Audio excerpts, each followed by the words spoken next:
Welcome to the Namhaï.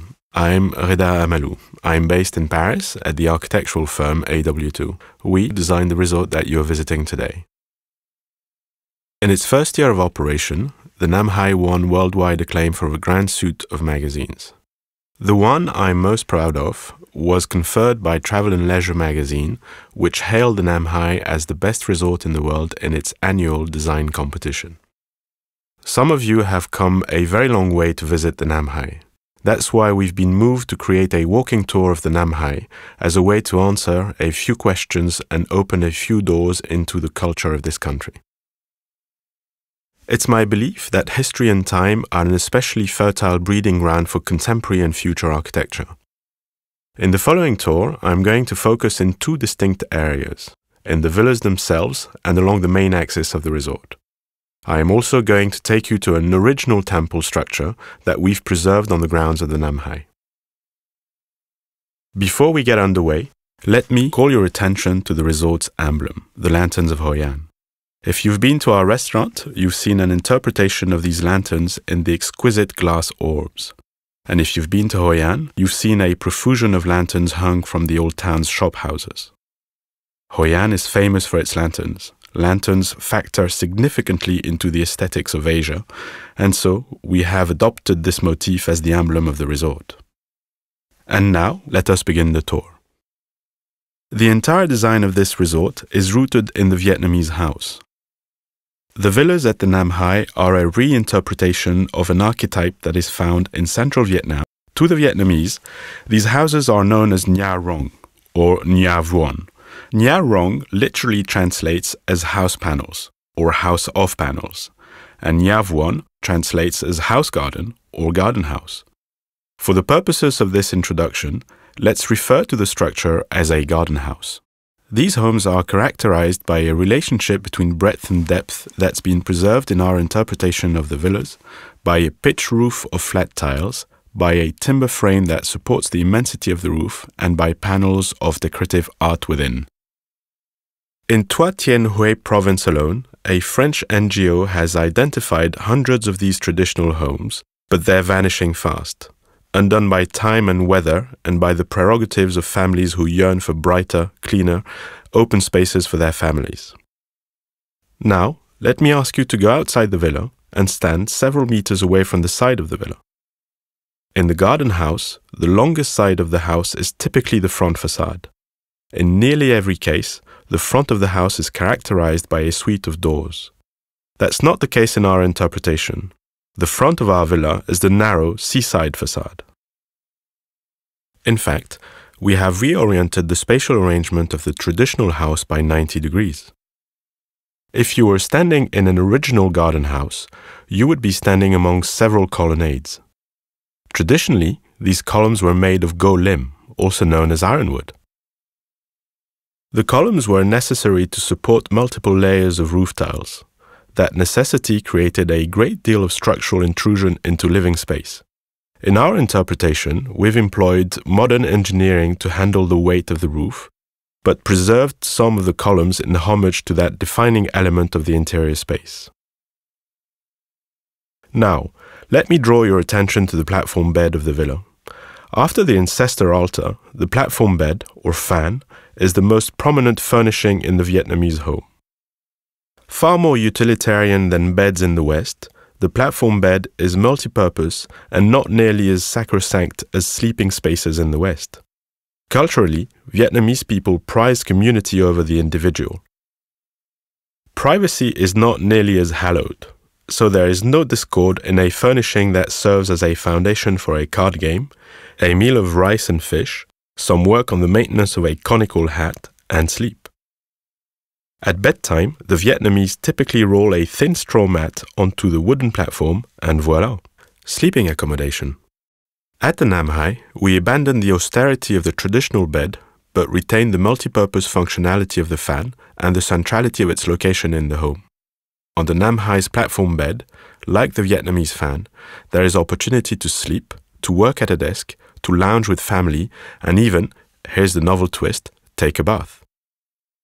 I'd like now to return to the timber frame of the traditional house.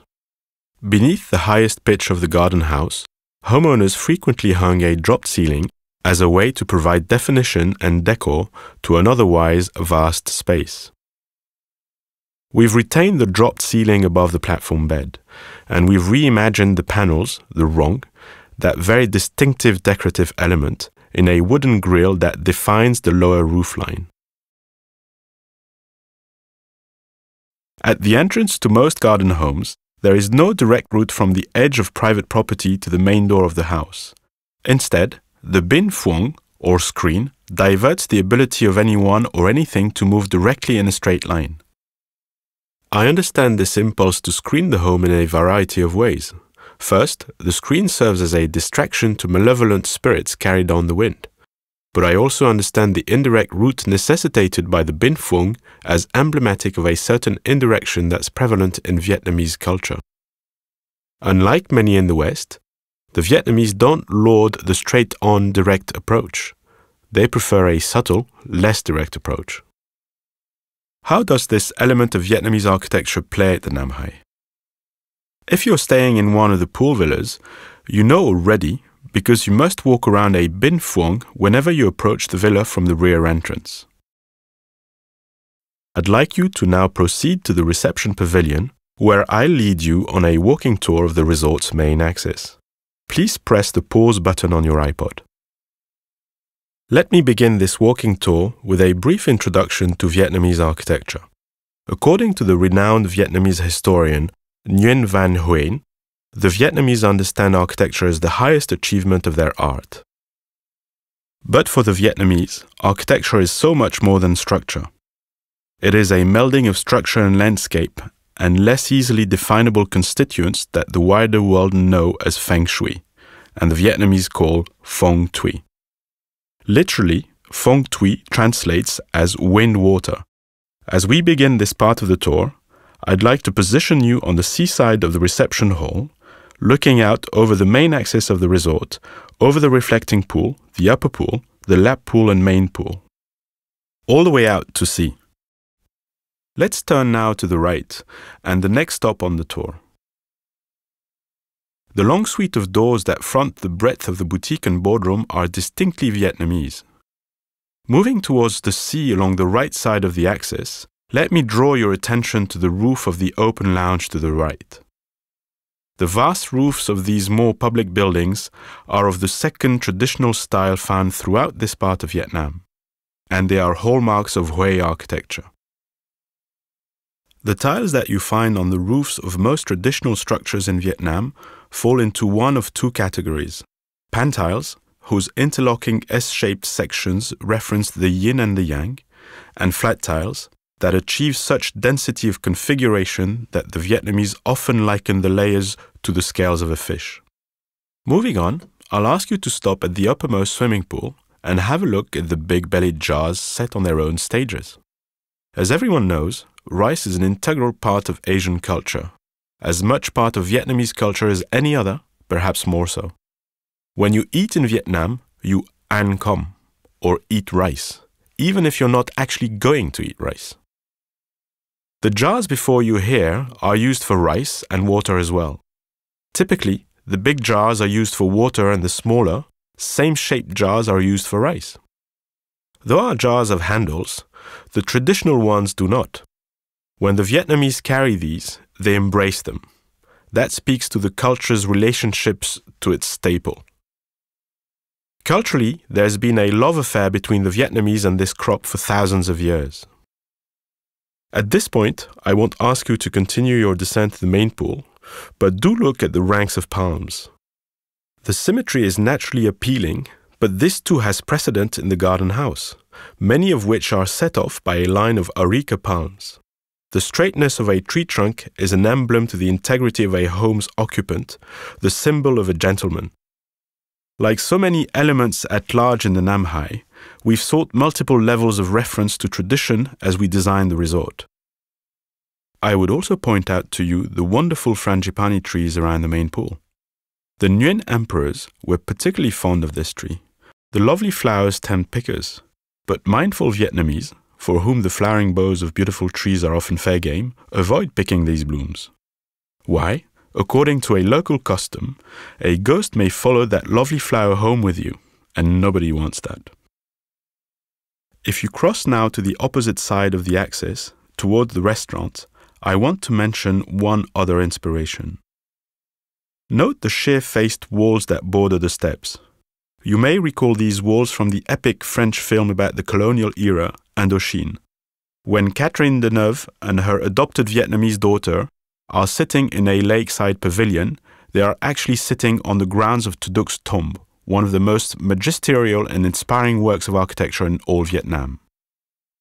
At Tu Duc's tomb, indeed through Hue's imperial city and the vestige of royal palaces in Hanoi, you'll note the width of the stairways. At the Nam Hai, that same expansively wide stairway is a hallmark of our central axis. Before we leave the main axis of the resort, let me draw your attention to another design element that's central to Vietnamese tradition. In fact, after the resort's trademark lantern, the ubiquitous candle holders rank as the most assertive decorative element. Look for these marble candle holders in the gallery of the library building and within your villas as well.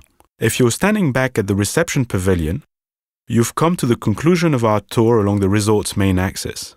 I'd like to steer you in one more direction to conclude this tour of the Nam Hai and Vietnamese culture.